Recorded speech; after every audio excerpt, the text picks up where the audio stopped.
Previously on The Nadia Effect.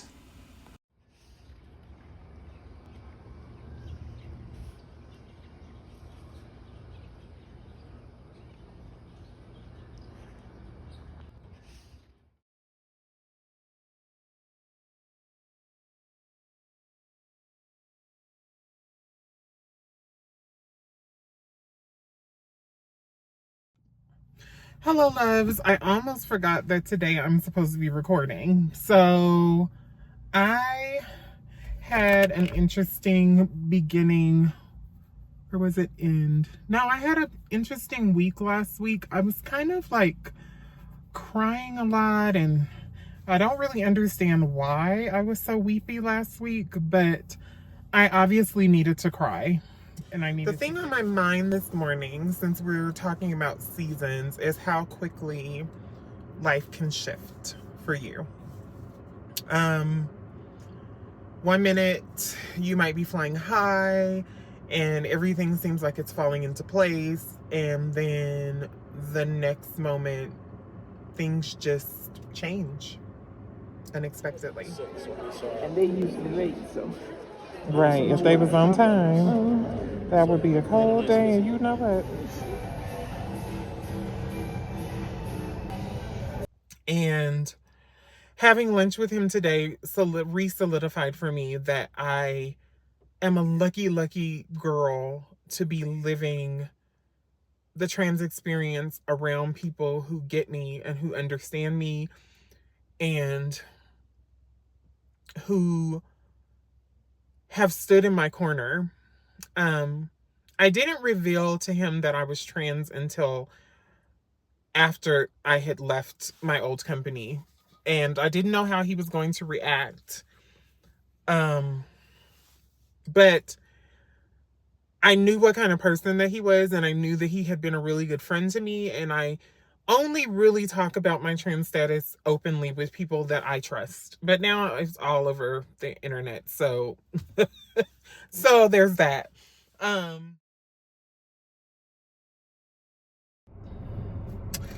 Hello, loves. So it's another Monday morning, and I am exhausted.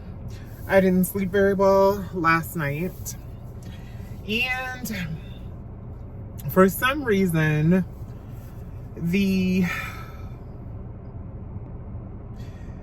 my lack of relationship is on my mind today. I don't really know why that is on my mind.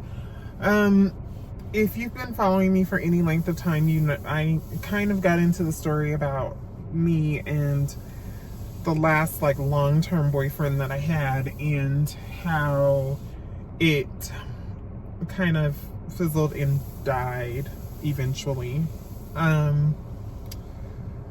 So I don't know why I'm reflecting on relationships this morning, but it's on my mind. I think it might be because as a woman, and not even a trans woman in today's society, I just feel like dating is difficult now. I don't know that there are a lot of people looking for the same things, or they're looking for a fling, or they don't really want any commitment or anything. Or for me personally, I spent a lot of time on a guy who really wasn't interested in a long-term commitment with me. He has since then gotten into a new relationship, and it was difficult for me at first. I did block him after I found out that he was in a new relationship, because it's not the fact that he was in a relationship, it was the way that I found out that he was in a relationship that kind of made it hard for me to really want to stay in contact with him. I also noticed that in my family, especially because I come from an African American family, that marriages have come and gone pretty quickly. And relationships have come and gone pretty quickly. I know personally that my mom, she was married and was widowed at the age of 25, and she never remarried, but she did, you know, she had a long-term relationship that ended eventually. And then like all of my aunts have been married and either divorced or and actually all of them have been divorced. And then like even in my generation, like my cousin is married, one of my cousins is in a relationship, one of my other cousins is in a relationship, and it can sometimes make you feel like you're lacking something, even if you know that you're not. And the reason that I know that I'm not lacking anything is because I have the love and like companionship of friends and family, like great friends and family, that even though I may not have romantic love in my life, they allow me to be myself. They allow me to feel loved. And you know, every once in a while I'll think about my lack of, you know, romantic relationships, because it is something that I desire in my heart, but I've also decided that it's not something that I'm just going to settle for anyone or anything, because after spending all the time on the wrong person, I just want to make sure that I am living the life that I want to live before I meet someone. I've also been watching The Golden Bachelor or The Golden Bachelorette this season, and I said to my mom the other day that I don't mind getting into a relationship later in life, because the way that the men on that show like support each other and they're there for each other in their highs and in their lows.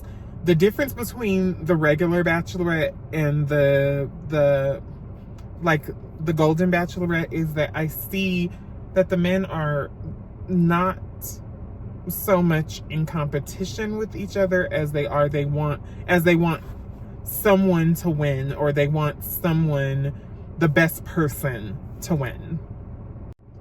So today, as I reflect on my lack of romantic relationship and you know, and the fact that there doesn't appear to be anyone on the horizon that is interested so far, I just wanted to talk about this a little bit, because I think sometimes I like everything else I get in my head. And I think that there is something inherently wrong with me because I haven't met someone. But like I said, I love the fact that I do have a full life already with my friends and family, because if I didn't have that, it would be much lonelier. So I guess I say all of this to say that I started this series, like I guess a serialized series, kind of like you might post to like Kindle Vella or something like that, back, I think it was either earlier this year or like at the end of last year. It was sometime in that time frame, and I started posting it to Instagram. I named it The Heartbreak Diaries because it was my way of processing the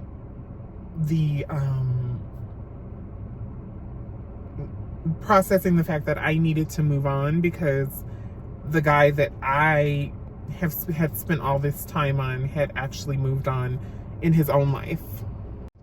I also say this because I have decided that in November I'm going to try to finish this Heartbreak Diary series. I'm still going to post it to Instagram, but I think what I'm going to do is, as on the 1st of November, I'm going to actually take the series and I'm going to read the excerpts aloud, like as you would do with an audiobook, and I'm going to post them to YouTube as well. I started this series as a way for me to process the kind of like breakdown of that long relationship that I had with this one guy, even though for the majority of it we were not in a relationship, but there were a lot of promises made and a lot of things that did not come to fruition, even after he told me that, you know, he wanted us to work. It all boils down to a healthy way for me to process. It all boiled down to me processing the breakdown of the relationship, and also helping me to move forward. So the reason I want to finish the series is because I want to open myself up to love again. I want to open myself up to someone who truly wants to be with me. So that is my rambling for today. I don't know if I will check in again today, but this is what was on my mind today. So I hope you'll join me when I start posting about my my love, and or start posting about the Heartbreak Diaries. I hope that you guys will listen to it, and because it is something that I pour my heart into and that I am using to process the emotions of the breakdown of what I thought was going to be a promising relationship. So that's it for now, and I will, if I don't check in again with you today, I will check in with you on Wednesday. I'm also planning on doing a series of food delivery videos, because I've noticed that that has become really popular on YouTube. So I think as I'm delivering food, they will be separate from these vlogs, but I think as I'm delivering food, I'm going to start recording myself as well. So we'll see how that goes. So anyway, I will talk to you guys later, and like I said, if I don't check in again today, I will see you again on Wednesday. And in the meantime, I am going to also again be posting about my DoorDash adventures. So I'll see you then. Bye for now.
I have to be honest and say that sitting here just now, I was hesitant to get on here and film more about my personal gender reassignment story, simply because the internet is very much can very much not be a safe place for someone like me. But one thing I'm not going to do on my channel is shy away from my truth. And the truth is, I had it, the gender reassignment surgery, that I don't regret it, even though things didn't turn out the way that I wanted them to. And I am now on the uphill side of things, but still there are some things that are uncertain.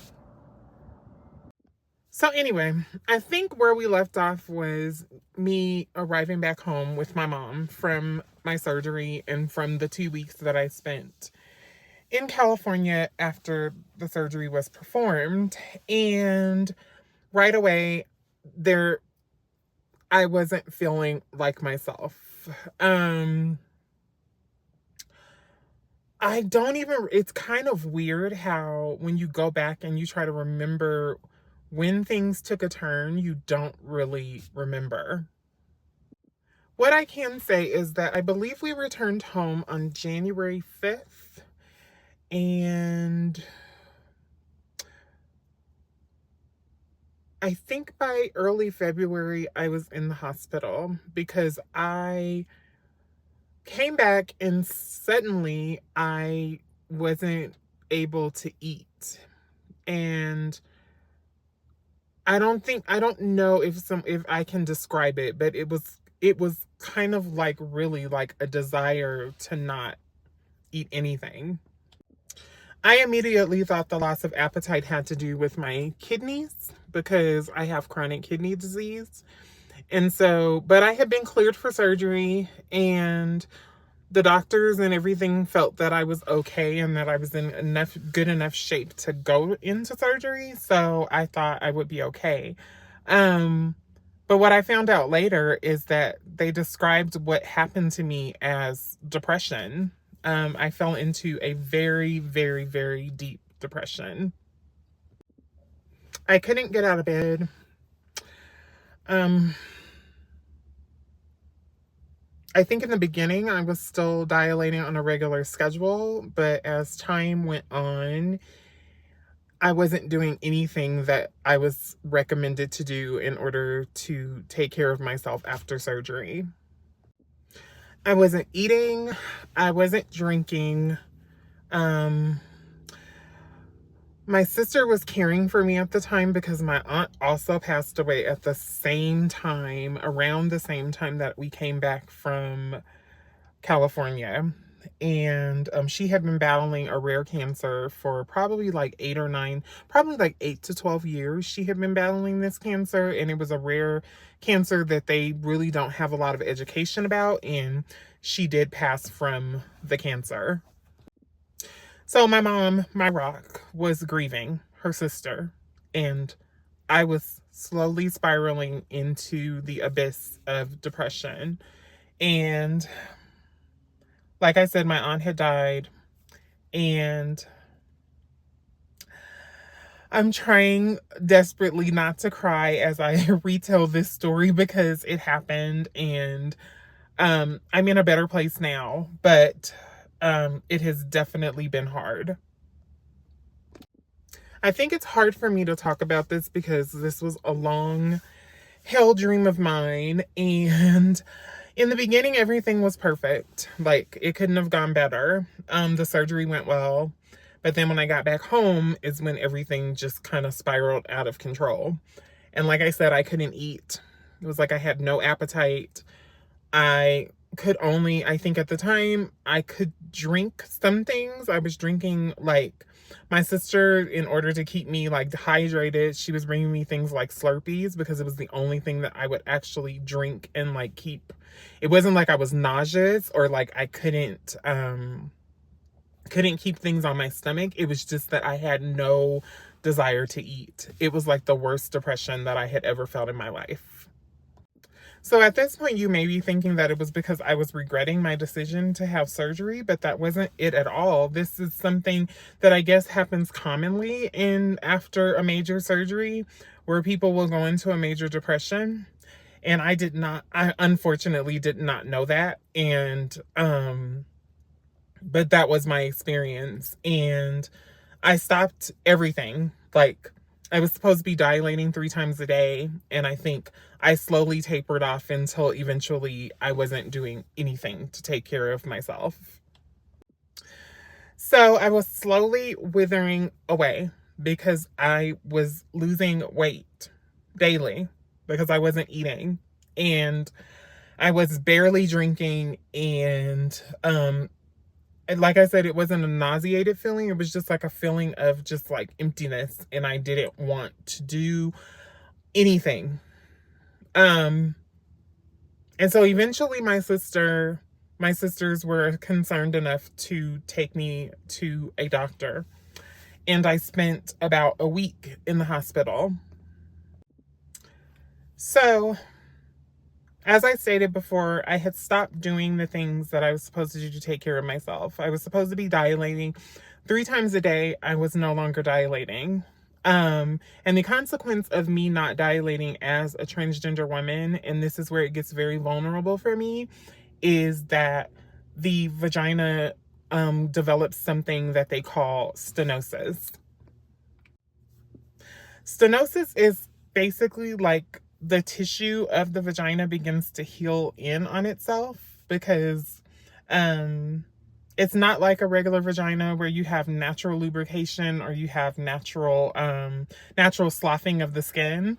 And so you have to dilate in order to make sure that everything stays loose and open. But unfortunately for me, I wasn't dilating, and then I started to lose depth in my. So stenosis is basically where the skin of the vagina begins to close in on itself, because if you're not dilating, it's not like a naturally born woman's vagina where you have sloughing of the skin and you have natural lubrication and all of that stuff. Like, there are so many differences in the vagina of a trans woman versus that of a born woman. And I wasn't doing any of the stuff I needed to do to take care of it. So I developed something called stenosis. Stenosis basically means that the skin has basically healed in on itself. And so I lost depth in my new lady part, which was really, really bad because I had great depth to begin with. And now the only way I can regain that depth is to have a second revision surgery. And I'm still on the fence about whether or not I want to do that, because the only benefit of that for me is that I would gain depth to where I would be able to have, the S word, sex, for those that are unfamiliar with the term. And I'm not sure that at this point in my life, because I don't have a boyfriend, I don't have a lover in my life, that it's something that is important to me at this stage. I actually had to go through a grieving process for my new V word. We're just going to call it the V word moving forward, because I don't want to use the word too many times because I don't want YouTube to ban me. So my new V, as we'll call her moving forward, what had developed stenosis, and I had to grieve what I imagined my life was going to be like after surgery. As you can imagine, I thought that things were going to be so much different than what they actually turned out to be, which is why I think that I decided in coming back to YouTube that I wanted to focus on seasons changing and seasons of life, because that was definitely a season of my life where a lot of things felt like they were out of my control. And then I had to grieve the fact that things did not turn out the way that I imagined that they always had. And the sad part about it is that I had waited so long for this surgery that I imagined that my life was going to be one thing, and it turned out being something completely different. So I share this story with you because I think that it's important that you understand that life does continue after the sad parts and the bad parts that happen. And I also wanted to tell you this story because even though things have not turned out the way that I hoped that they would, I think that going through something like that has given me a new appreciation for my life and for those around me, for the people that I care about, because my sisters stepped up, and when my mom was grieving her own sister, my sister stepped up and helped me through that very difficult time in my life. I am honestly so afraid to share this story with people on the internet because people can be so cruel and mean and you never know who's going to happen upon your video and who's going to have an opinion and try to make you feel bad about the decisions that you've made. But the one thing that I've learned about this through this experience is that I'm no longer afraid of what other people think of me. I'm no longer afraid of the things that I used to be afraid of. I just am not. I realize how precious life is. I realize that even when dreams, long held dreams, do not turn out the way that you want them to, there is still life after that. As long as you continue to pick yourself up and realize that even though things have not turned out the way that you wanted them to, things are still good. So needless to say, I sit here before you today, having shed many, many, many tears about the life that I imagined I would have after my gender reassignment surgery versus the one that I'm currently living. Do I regret my decision? No. Do I wish that things had turned out different? Of course. But at the same time, I feel like I am finally the person that I was always meant to be. I still, out of all of this, I got what I had always dreamed of, even if it came in a different package, wrapped in, a paper bag and maybe like a little twine for ribbon. Sometimes we scoff at gifts that we didn't necessarily ask for, or we re-gift things that we don't want. And what I've learned through this experience is that there are so many elements of things that are out of your control.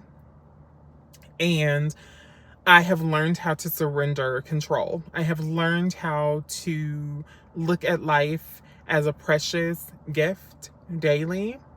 And I have learned the importance of surrounding yourself with people that truly, truly have your best interests at heart and truly, truly love you and care about you. Because when all the chips fall down, or when the tower of your life falls down, you want to be surrounded by people that really love you and care about you. Because if you're not, then you're liable to,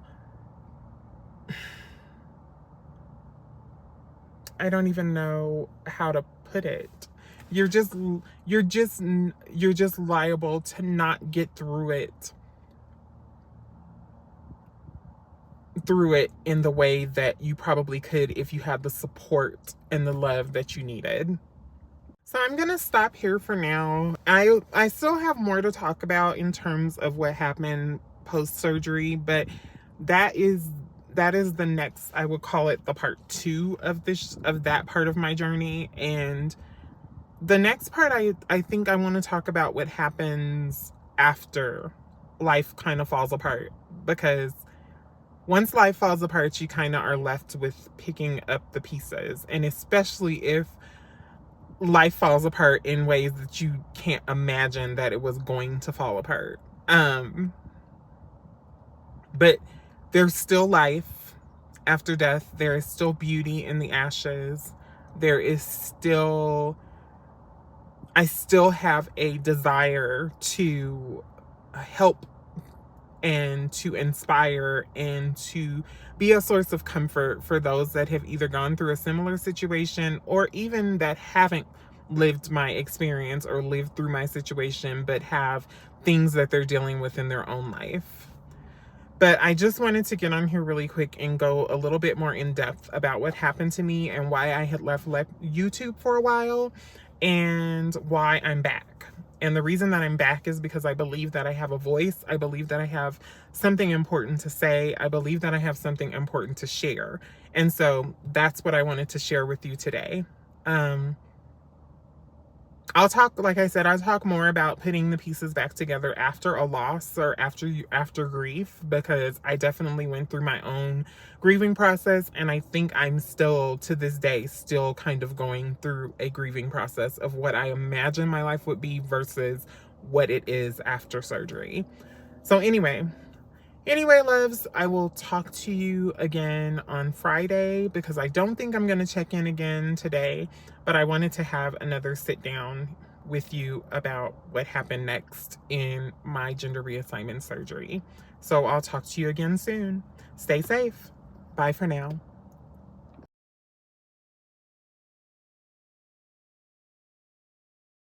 A business course that she took, and so she figured out all these ways, like, it's this idea of like this other person that. Good morning, loves. So I am out on a DoorDash / Uber gig work thing this morning because I wanted to get out early this morning. It's about 7:19 right now, but I also wanted to do something that I don't often do, but I do sometimes, which is take you with me as I write along my route.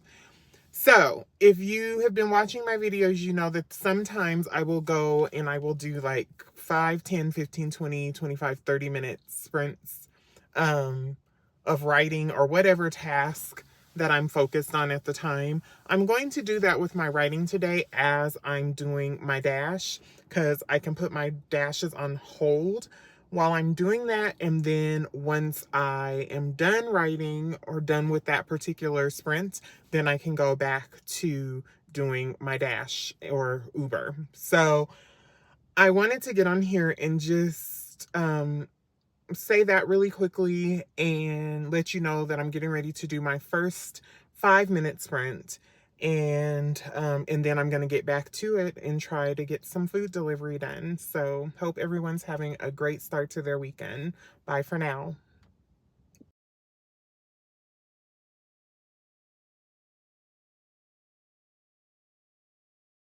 The morning's off to a very crappy start because I don't understand what is going on with like food delivery services. When I first started, I felt like it was a good way for me to earn money. It was a good way for me to have flexibility in earning money. And now I feel like I get out here and I spend the majority of my time just waiting. So, or driving.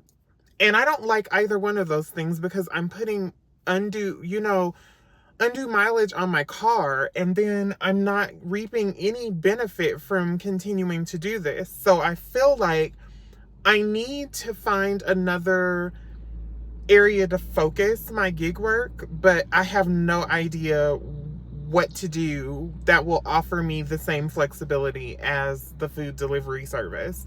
But this is really becoming ridiculous. And I live in a pretty good market. And so I'm kind of like, is it really that oversaturated to where now there's no orders available? Are people just not ordering food anymore? I don't know what's going on, but it's really frustrating, and it's really something that I've been having to reconsider. So anyway, I'm starting my second sprint of 10 minutes because I moved locations and drove all the way to the next location and got no order, by the way. And so I'm here at the new location. I'm going to do another 10 minutes. I'm going to do a 10-minute sprint now. I'm going to work on Shadiah Greer Eats the Stage, and then I'm going to get back to food delivery.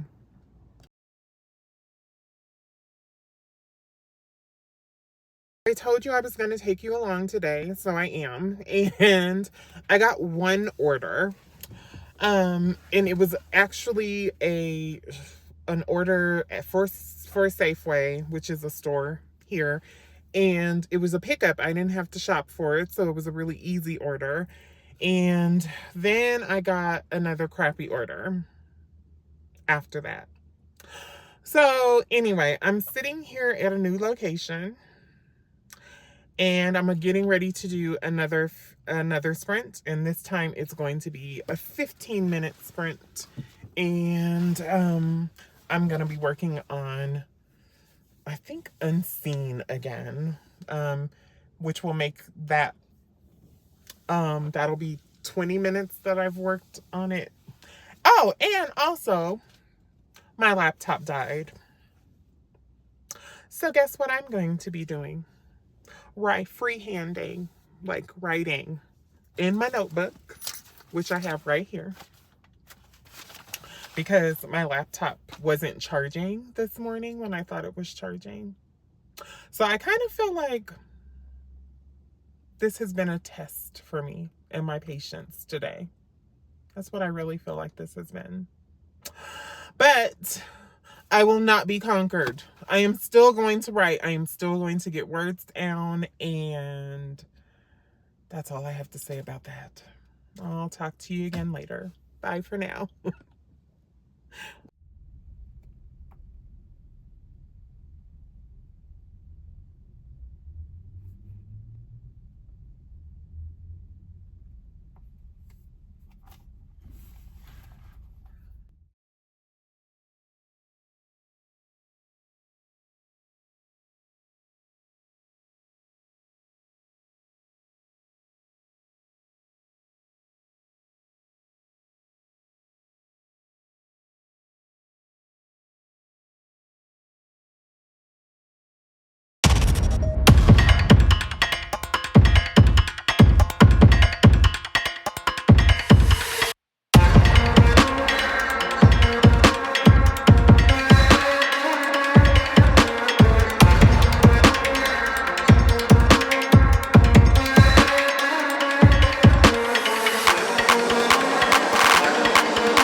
Hello, loves. So today is going to be another somber kind of update. I won't go into it, but I will say this. If you have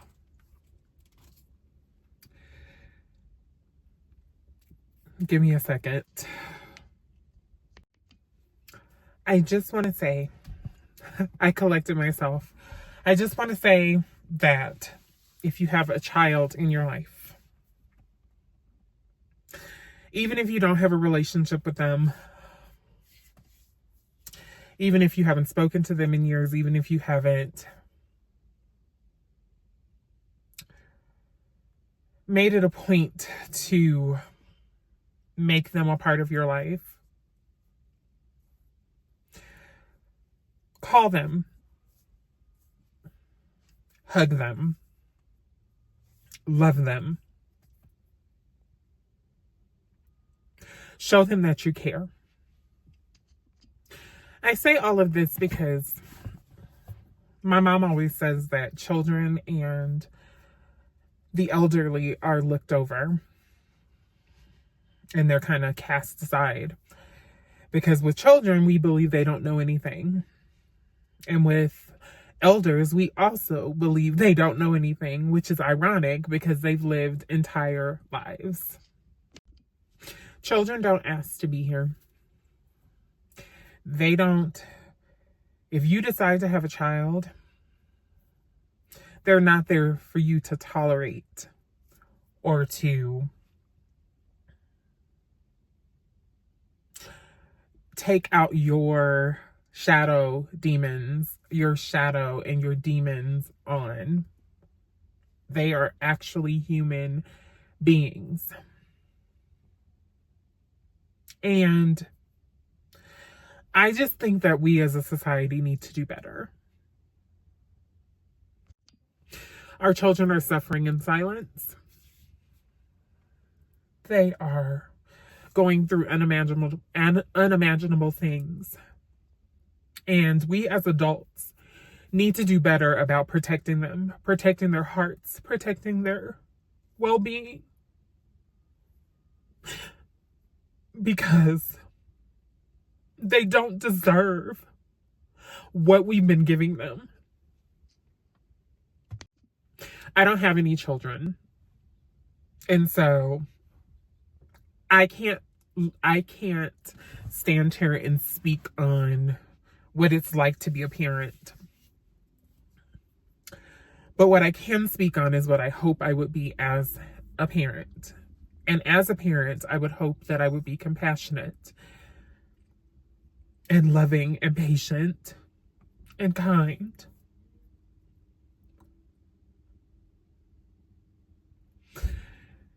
And that I would give my child space to be exactly who they are and to grow up and to make mistakes and to learn to cherish life. And I think nowadays our children are lost and they're being cast aside and we're not helping them. And I wanted to get through this without crying, but I can't because this is a very vulnerable moment for me.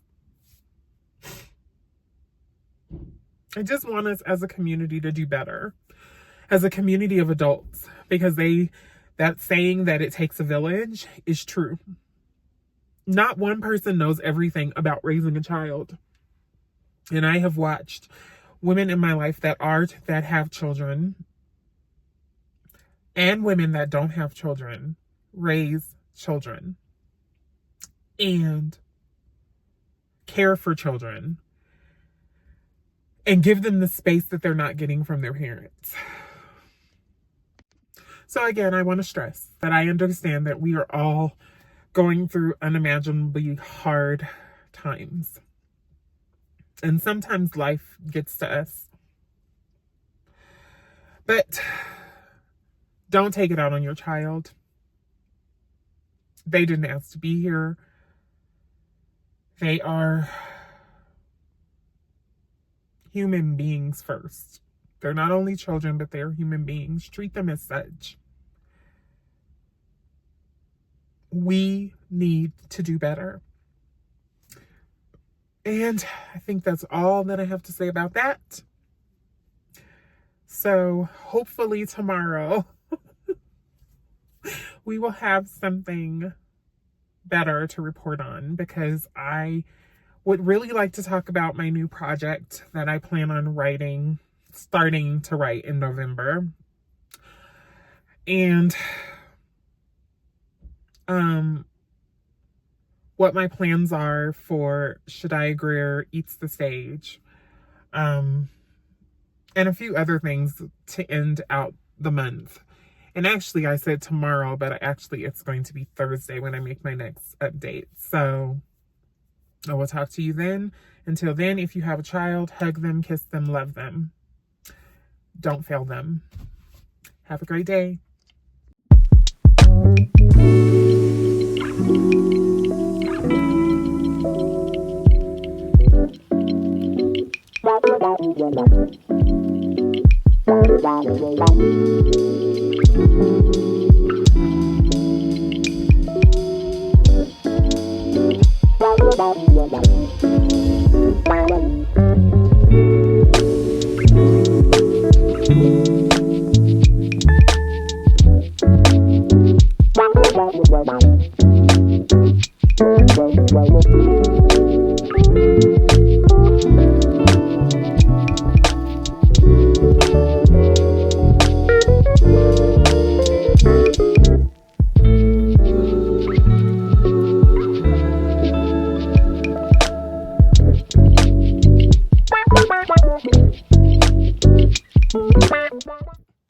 Wow. First of all, you guys, I just realized how crazy my eye makeup looks.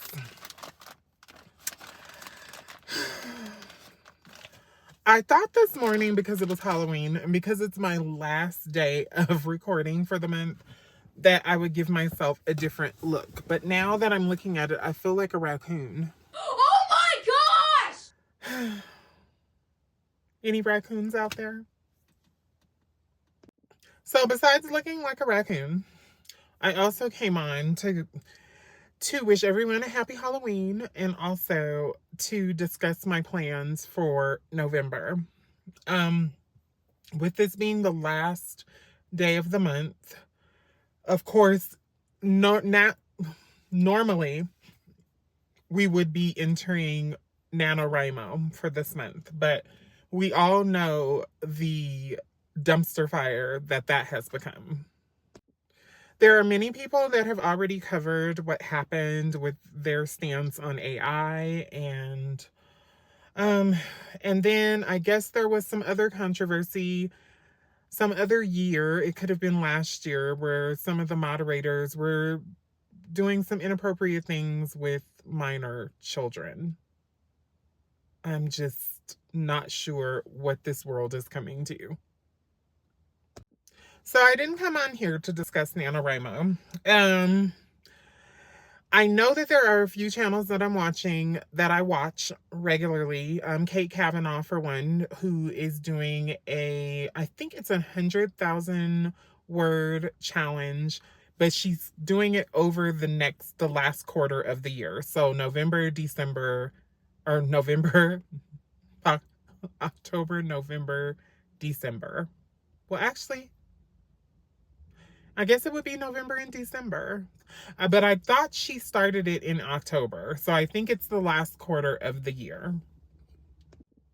Then we also have Sarah Cannon, who is doing her rough draft challenge. And her husband has created a website. I don't remember what the website is. If I remember, I will post the information in my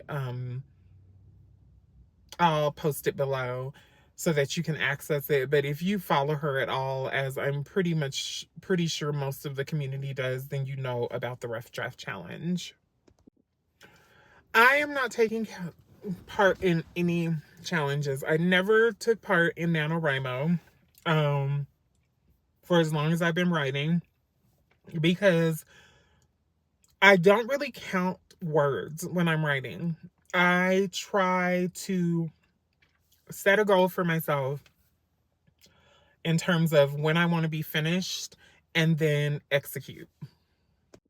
So what I will be doing this year in November is drafting a new book while also working on my current work in progress. This will be my 7th novel that I will be drafting, and I've kind of been trying to do these rough drafts, getting rough drafts written at least every 3 months so that I have something to always be working on, and also have a stream of books that I can always be putting out.